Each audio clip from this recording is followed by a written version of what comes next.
요한일서 묵상 6번째 시간입니다. 오늘은 자존심보다 더 귀한 것이라는 제목으로 요한일서 3장 11절부터 18절의 말씀을 함께 나누도록 하겠습니다. 자, 11절부터 18절 제가 봉독하겠습니다. 우리가 서로 사랑해야 한다는 것은 여러분이 처음부터 들어온 교훈입니다. 우리는 가인과 같은 인간이 되어서는 안 됩니다. 그는 사단에게 이속되어 동생을 죽인 자입니다. 그가 왜 동생을 죽였습니까? 자기는 악한 일만 계속해봤는데 비해 동생의 생활이 훨씬 올바르다는 것을 알았기 때문이 아니겠습니까? 그러므로 사랑하는 형제들이여, 온 세상이 여러분을 미워한다 해도 이상하게 생각하지 마십시오. 만일 우리가 형제들을 사랑하고 있다면 우리는 이미 지옥에서 구원받아 영원한 생명의 나라로 옮겨간 것이나 마찬가지입니다. 그러나 형제를 사랑하지 않는 사람은 영원한 죽음으로 내달리고 있을 뿐입니다. 그리스도인 형제를 미워하는 사람은 마음속으로 살인하는 자입니다. 살인하려는 자에게 영원한 생명이 있을 수 없다는 것은 여러분이 잘 알고 있지 않습니까? 그리스도께서는 우리를 위해 죽으심으로써 사랑의 본을 보여주셨고 우리는 진정한 사랑이 무엇인가를 알게 되었습니다. 그러므로 우리도 믿음의 형제들을 위해 생명을 바쳐야 합니다. 누구든지 많은 돈을 가지고 잘 지내면서 궁핍한 형제를 보고도 못 본 채 하고 도와주지 않는다면 하나님의 사랑이 어떻게 그 사람에게 있다고 할 수 있겠습니까? 18절은 다 같이 읽겠습니다. 자녀들이여, 사랑한다고 혀로나 입으로 말하지만 말고 진정으로 서로 사랑합시다. 그리고 사랑을 우리 행동으로 보여줍시다. 아멘. 사도 요한은 예수님을 믿는 사람들이라면 누구나 알고 있는데 가장 실천하기 힘든 기독교의 핵심 교리를 우리에게 말합니다. 오늘 11절에 보면 서로 사랑해야 합니다 라는 바로 이 말씀입니다. 세상을 창조하신 것이 하나님의 영광을 나타내는 것이라면 예수 그리스도는 하나님이 사랑이시라는 것을 우리에게 보여주는 증거입니다. 그래서 요한복음 3장 16절은 하나님께서 세상을 아끼고 사랑하셨기 때문에 예수 그리스도를 우리에게 보내셨다라고 말을 합니다. 바로 그 예수 그리스도를 믿는 사람을 성도라고 부르는데, 여러분, 성도인 우리의 신앙을 시험할 수 있는 최종적인 기준이 있습니다. 그것이 바로 서로 사랑하라는 이 하나님의 말씀에 대한 순종입니다. 우리가 짓는 모든 죄는 사랑이 없기 때문에 나타나는 것입니다. 우선은 하나님을 사랑하지 않기 때문에 우리는 죄를 짓는 것이고, 하나님을 사랑하지 않기 때문에 세상 누구나 할 수 있는 뻔한 사랑을 우리는 하며 살아갑니다. 그리고는 더 많은 사랑을 받길 기대하면서 그렇게 하루를 살아가죠. 하지만 하나님을 사랑하는 신실한 성도는 묵묵히 서로 사랑하라는 이 주님의 말씀을 오늘도 지키면서 살아갑니다. 다시 한번 그 말씀 읽어볼까요? 서로 사랑해야 한다는 것은 여러분이 처음부터 들어온 교훈입니다. 여러분, 여기에서 사도 요한이 다소 까칠하게 던지는 말이 바로 이것입니다. 여러분들이 처음부터 들어온 교훈입니다 라는 겁니다. 여러분, 사실 우리가 내적 갈등을 많이 하면서 독백하는 말이 무엇입니까? 사랑해야 하는데 라는 바로 그 말입니다. 내가 사랑해야 되는데, 내가 저 사람 사랑해야 되는데, 내가 이것을 사랑해야 하는데, 내가 주님을 사랑해야 하는데.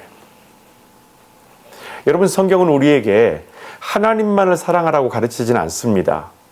내 이웃을 사랑하라고 가르치면서 이것이 가장 큰 계명이라고 말씀하십니다. 하나님만을 사랑하지 않고 하나님을 사랑하면서 내 이웃을 사랑할 때에 하나님의 말씀은 온전해진다는 것입니다. 여러분, 하나님의 모든 말씀은 진리와 실천의 두 날개를 가지고 살아갑니다. 아무리 말씀에 대한 지식이 박사처럼 박식해도 실천하지 않는다면 그것은 진심을 알 수 없는 이모티콘 없는 문자 메시지에 지나지 않습니다. 오늘날 우리가 살아가는 세상은 사랑할 것이 정말 많이 넘쳐나죠. TV와 인터넷을 사랑해야 하고, 친구 만나서 수다 떠는 시간들을 사랑하게 되고, 물질도 여가 생활도 먹고 마시고 입고 모든 것들을 사랑하면서 우리는 살아갑니다. 여러분이 그렇다 보니 하나님을 사랑하라고 한다면 보통은 그런 생각을 하게 되죠. 야, 그거는 시간에 여유나 있는 사람들이나 하는 취미생활이야. 신앙생활, 그 시간이 없으면 할 수 없는 일이야. 결국에 하나님 사랑하는 것이 시간적 여유가 있는 어떤 특별한 사람들의 취미생활로 취급받기 일쑤입니다. 여러분, 그래서 사도 요한은 오늘 이 한마디를 우리에게 날카롭게 던지면서 우리가 다시 하나님의 말씀 앞으로 돌아가기를 우리에게 경고하고 있는 것입니다. 여러분이 처음부터 이미 들어온 교훈입니다 라는 거예요. 이런 현실 속에서도 사실은 여러분, 저는 우리 교우들의 삶을 보면서 큰 희망을 보게 됩니다. 서로의 아픔과 고통의 자리가 감사와 회복의 시간이 되도록 함께 기도하면서 돌보는 모습에서 이 말씀이 살아 움직이는 것을 저는 직접적으로 보게 됩니다. 우리가 나누는 이 사랑은 받을만 하니까 나누는 윤리적 행위는 결코 아니었습니다. 말로만 사랑한다, 기도한다, 그렇게 우리가 마음이 없이 던지는 그런 모습이 아니라 직접 안부를 묻고 되든 안 되든 어떻게든 믿음의 교제를 나누기 위해서 실천하려고 노력하는 모습이 우리 안에서 곳곳에서 지금 나타나고 있다는 것입니다. 여러분, 이제는 멈출 수가 없습니다. 사랑을 나누는 사람만 아는 행복한 고민이 하나 있는데, 그것은 나의 부족함과 어떻게 하면 더 사랑할 수 있을까에 대한 갈망일 것입니다.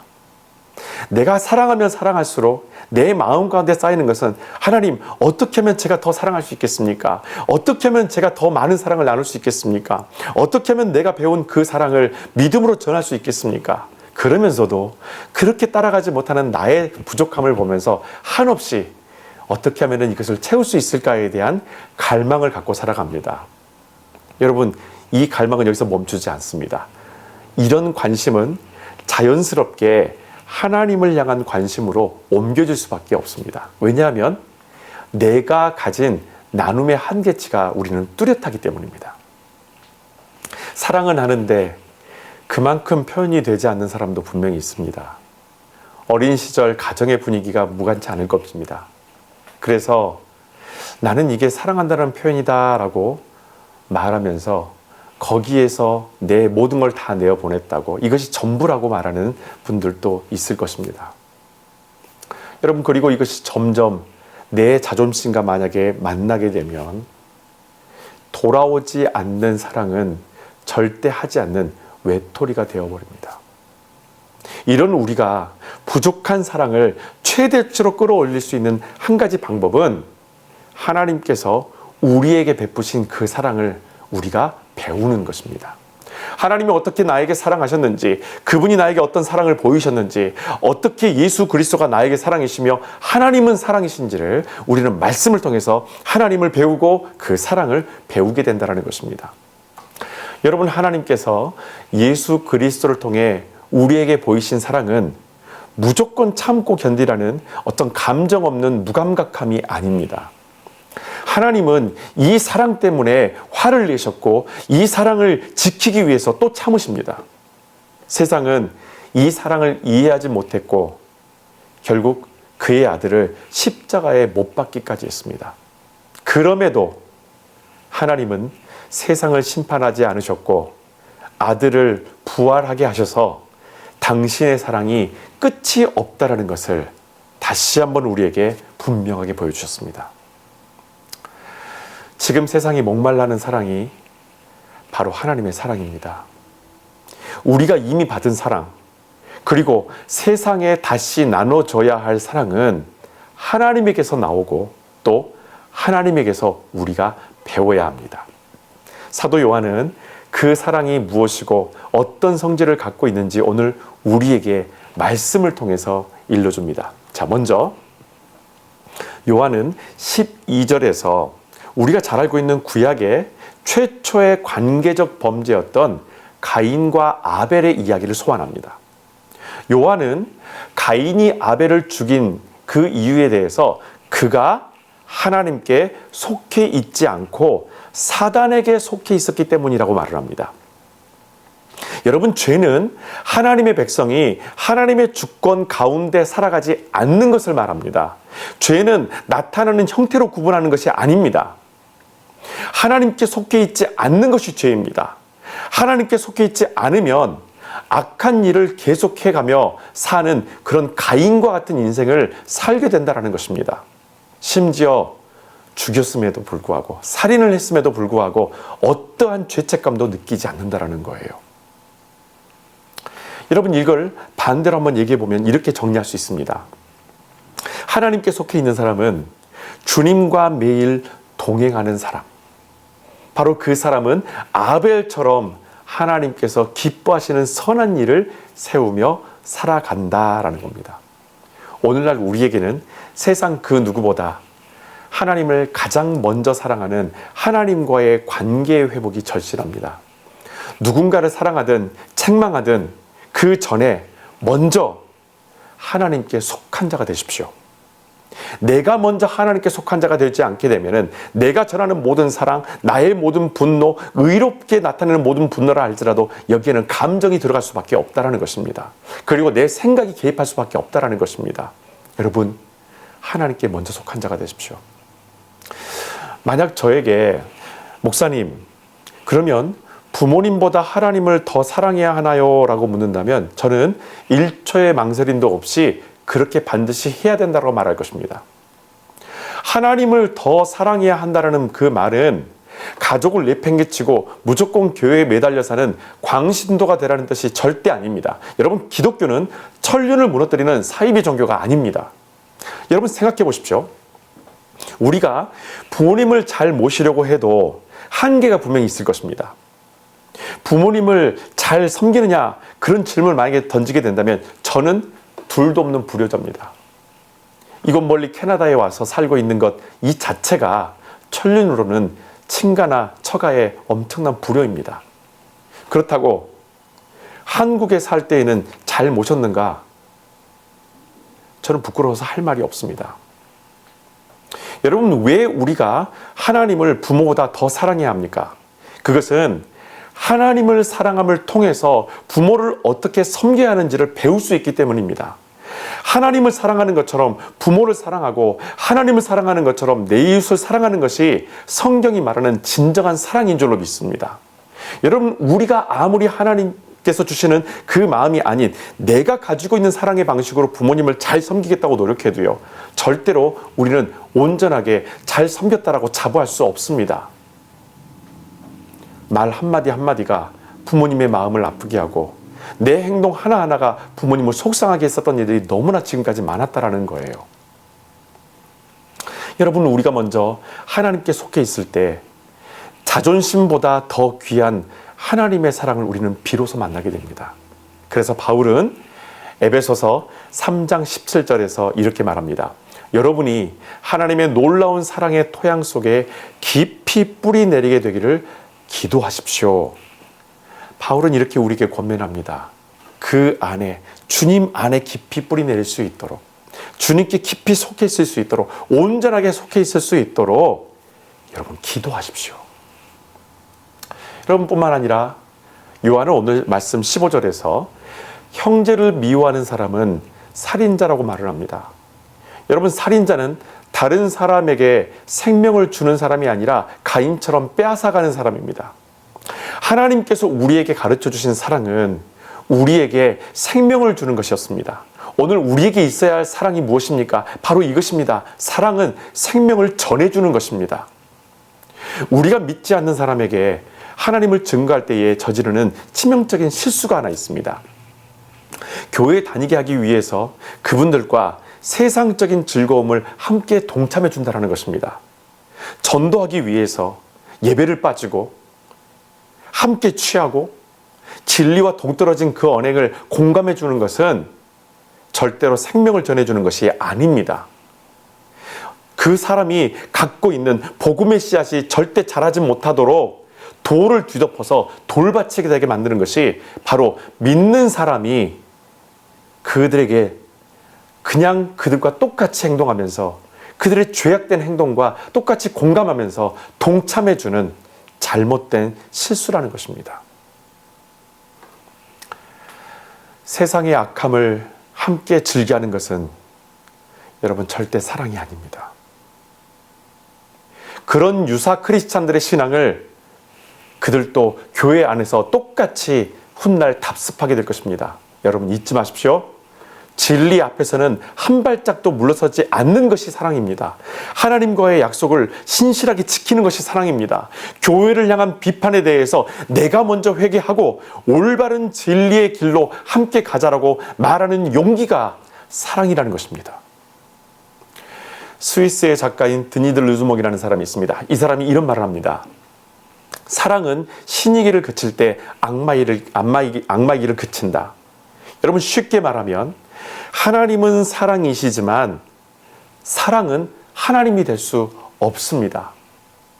내가 내 이웃에게 베푸는 사랑이 곧 하나님의 사랑이라고 단정 지을 수는 없습니다. 사랑을 하나님으로 이해해버렸기 때문에 세상의 악한 것을 함께 즐겨주는 가슴 아픈 죄를 짓게 되는 것이 바로 사랑을 하나님처럼 생각하고 있는 잘못된 신앙관에서 나오는 실수라는 것입니다. 여러분, 하나님의 사랑은 생명을 불어 넣어주는 것입니다. 그 생명이 지금 여러분 안에 꺼지지 않는 불꽃처럼 타오르시기를 주님의 이름으로 축원합니다. 그리고 그것을 위해서 여러분 기도하십시오. 이처럼 생명을 전해주는 사람이 내 안에 있게 되면 우리 주님처럼 나를 희생하는 사랑이 비로소 가능해집니다. 16절 함께 읽어보도록 하겠습니다. 그리스도께서는 우리를 위해 죽으심으로써 사랑의 본을 보여주셨고 우리는 진정한 사랑이 무엇인가를 알게 되었습니다. 그러므로 우리도 믿음의 형제들을 위해 생명을 바쳐야 합니다. 아멘. 주님의 제자들에게 이 사랑을 나눠주신 후에 그들에게 한 가지 부탁이 아닌 명령을 내리신 것이 있습니다. 그것은 이 사랑을 예루살렘과 온 유대와 이방 땅 사마리아와 땅끝까지 전하라는 것이었습니다. 여러분, 우리가 주님으로부터 배운 사랑은 되돌려 받을 기대감마저도 남김없이 전해주는 희생의 사랑입니다. 우리가 오늘 가져야 될 것이 바로 이 사랑을 말하는 것입니다. 여러분, 사랑이라는 녀석은 참 질투가 많아요. 나만 사랑하는 건가? 어느 순간에 이런 마음이 내 안에 들면서 내 자신이 되게 비굴하게 느껴지는 때가 있고요. 때로는 서운한 마음도 들기도 합니다. 내가 보인 관심과 희생에 비해서 그걸 마치 당연한 것처럼 상대방이 생각할 때는 포기하고 싶은 마음도 들기 마련입니다. 그런 마음이 엄습해 올 때 우리는 다시 예수님을 생각해 봅니다. 완전한 인간이셨던 예수님은 사랑만 하시고 또 그들에게 버림받기까지 하셨는데 과연 참으신 걸까요? 아니면 그런 사랑이 기쁨이셨던 걸까요? 사랑을 쏟은 누군가에게서 서운한 마음이 생긴다는 것은 이미 그 사랑이 전달되는 과정에서 내 자아로 인해서 오염됐다는 증거입니다. 여러분, 하나님은요, 스케일이 다른 분입니다. 우리 헌신을 흥부와 제비의 관계로 만들지 않습니다. 받은 복을 여러분 세어보십시오. 오히려 베푼 것보다 더 많은 은혜와 기쁨과 평강을 넘치도록 우리는 이미 수많은 곳에서 여러 많은 사람들을 통해서 이미 채용을 받았습니다. 많은 은혜를 우리는 채용을 받았습니다. 이미 차고도 넘치는데 그 조그마한 것을 더 받겠다고 속상해했던 우리 모습들이 여러분 부끄럽기만 합니다. 우리가 세상을 떠난 후에 우리를 위한 장례 예배가 집전될 때에 말씀을 전하시는 목회자는 이렇게 말할 겁니다. 그분은 어제 하나님의 부름을 받았습니다. 그렇습니다, 여러분. 우리는 죽는 것이 아니라 부르심을 받게 됩니다. 이 땅에서 살아가면서 이렇게 사랑을 나눠주고 하나님의 부르심을 받게 된 우리에게는 놀라운 일이 기다리고 있을 것입니다. 고린도전서 13장 12절에서 바울은 이렇게 말합니다. 우리 주님처럼 사랑하며 살아온 사람은 그날이 오면 하나님의 영광을 보게 될 것입니다. 아멘. 여러분, 저는 이 말씀을 묵상하다가 그날에 하나님의 영광을 보게 된다는 그 기분이 과연 무엇일까 저는 생각해 봤습니다. 그날에 하나님의 영광을 본다. 내가 만약에 부름받아서, 마지막에 부름받아서 주님 앞에 서게 될 때에 나는 그 하나님의 영광을 보게 될 것이다. 과연 그것이 무엇일까? 어떤 마음을 말하는 것일까? 과연 어떤 마음이 들까? 우리 주님은 어떤 사람을 여러분 가장 기뻐하실까요? 당신처럼 사랑하며 살아온 바로 그 사람을 기뻐하십니다. 우리가 주님 앞에 서서 서로 얼굴을 마주했었을 때 저와 여러분들은 그 주님 앞에서 서로 마주보며 아무 말 없이 서로 고개를 끄덕이며 그 마음을 표정으로 말하지 않을까 하는 생각이 들었습니다. 잘했다. 착하고 충성된 종아. 주님, 저도 주님처럼 살려고 노력했었습니다. 아무 말 없지만 서로 이 마음을 가지고 주님을 바라보면서 고개를 끄덕이며 함께 그 영광의 기쁨을 바라보며 미소 지을 수 있는 바로 그때 우리는 그 영광의 자리를 향해서 오늘도 끊임없이 사랑하며 살아갑니다. 여러분, 저는 요즘 우리 부모님들의 장례를 늘 준비하는 마음으로 살아가게 되었습니다. 우리 부모님들이 만약에 이 방송을 보시게 되면, 설교를 듣게 된다면 모르겠어요. 서운하게 느끼실지 좀 어떻게 느끼실지 모르겠지만 10수년 전엔 제가 고향집 작은 방 한 구석에 놓인 부모님이 미리 준비해 놓으셨던 영정사진을 보면서 그때는 왜 그랬는지 모르겠습니다. 표현할 수 없는 어떤 감정이 제 안에 교차해서 그만 제가 화를 냈었어요. 그것을 인정하고 싶지도 않았고 솔직히 사실은요, 두려웠었습니다. 그런데 하나님의 사랑을 알아가고 미약하지만 그 사랑을 이웃들에게 나누면서 다시 생각하게 되었습니다. 기다려지지는 않지만 언젠가 그날이 오면 저는 세상에서 가장 큰 선물을 받게 될 것입니다. 그것은 주님의 사랑을 우리 부모님들을 통해 제가 어른이 되어서도 지금까지 받고 살아왔었다라는 바로 그 사실을 발견하는 것입니다. 뿐만 아니라 여러분들을 통해서도 과분하게 받고 있는 이 사랑이 누구도 외롭지 않게 할 것이고 저 역시도 저 자신을 절대 외롭게 두지는 않으실 거라는 것을 저는 확신합니다. 사랑은 어떻게 하는 걸까요? 18절 우리가 다 함께 읽겠습니다. 자녀들이여 사랑한다고 혀로나 입으로 말하지만 말고 진정으로 서로 사랑합시다. 그리고 사랑을 우리 행동으로 보여줍시다. 아멘. 우리가 먼저 하나님을 진정으로 사랑하게 되면 자존심의 장애물이 전혀 없는 순수한 예수의 사랑을 전할 수 있게 됩니다. 그렇다고 여러분 시련이 절대로 우리를 피해가지는 않을 것입니다. 자, 13절에 있는 말씀입니다. 다 같이 읽겠습니다. 그러므로 사랑하는 형제들이여 온 세상이 여러분을 미워한다 해도 이상하게 생각하지 마십시오. 여러분 13절에서 하나님이 내게 베푸신 그 사랑으로 내가 이웃을 사랑하는 것을 세상은 미워할 것이라고 오늘 요한은 말합니다. 여러분 그러나 절대로 이상하게 생각하지 마십시오. 그것은 우리가 세상에 속해 있지 않다라는 증거입니다. 그렇다면 왜 세상 사람들은 이렇게 하나님의 사랑을 나눠주며 살아가는 하나님의 사람들을 그렇게 미워하는 걸까요? 고마워해야 되는 거 사실 아닙니까? 저는 도무지 이해가 되지 않았었습니다. 이 논리가 사실은 이해가 되지 않는 거예요. 하지만 그들의 반응은 지극히 자연스러운 것입니다.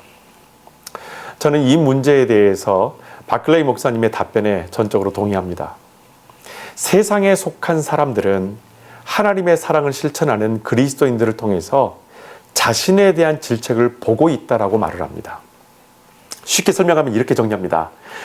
기독교인들처럼 살아가야 한다는 것을 자기도 알고 있으면서 변하고 싶지 않기 때문에 자신이 잃어버린 그 선량함을 상기시키는 기독교인들의 그들의 사랑의 행동들, 그렇게 섬기는 헌신의 모습들이 밉게 보일 수밖에 없다라는 것입니다. 자꾸 그들과 내 태도가 비교되고, 그러면서도 지금의 내 모습이 바꿔지지 않고 바꾸고 싶지 않은 그 고집이 결국에는 크리스찬들을 더욱 미워할 수밖에 없는 당연한 결과로 이어진다는 것입니다.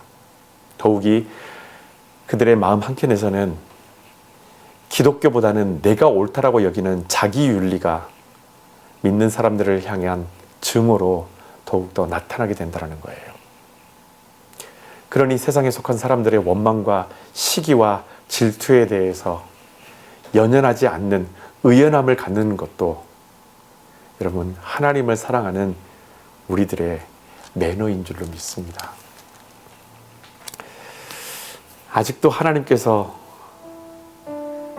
내가 어떻게 사랑하길 원하시는지 알고 싶은데 손에 잡히지 않는다면 야고보서 1장 5절의 말씀을 함께 묵상해 봤으면 좋겠습니다. 그리고 그 말씀을 붙들고 여러분 함께 기도하셨으면 좋겠어요. 야고보서 1장 5절에 있는 말씀 함께 봉독하겠습니다. 만일 하나님께서 여러분에게 무엇을 바라시는가 알고 싶거든 하나님께 여쭤보십시오. 그러면 하나님께서 기꺼이 여러분에게 가르쳐 주실 것입니다. 하나님께서는 지혜를 구하는 사람에게는 누구에게나 후하게 나누어 주시기 때문입니다. 그 일로 결코 여러분을 꾸짖지 않으실 것입니다. 아멘. 이 시간 주신 말씀을 함께 기억하면서 성령께서 주시는 각자의 기도 제목을 가지고 함께 기도하며 나아가기 원합니다. 함께 기도하겠습니다.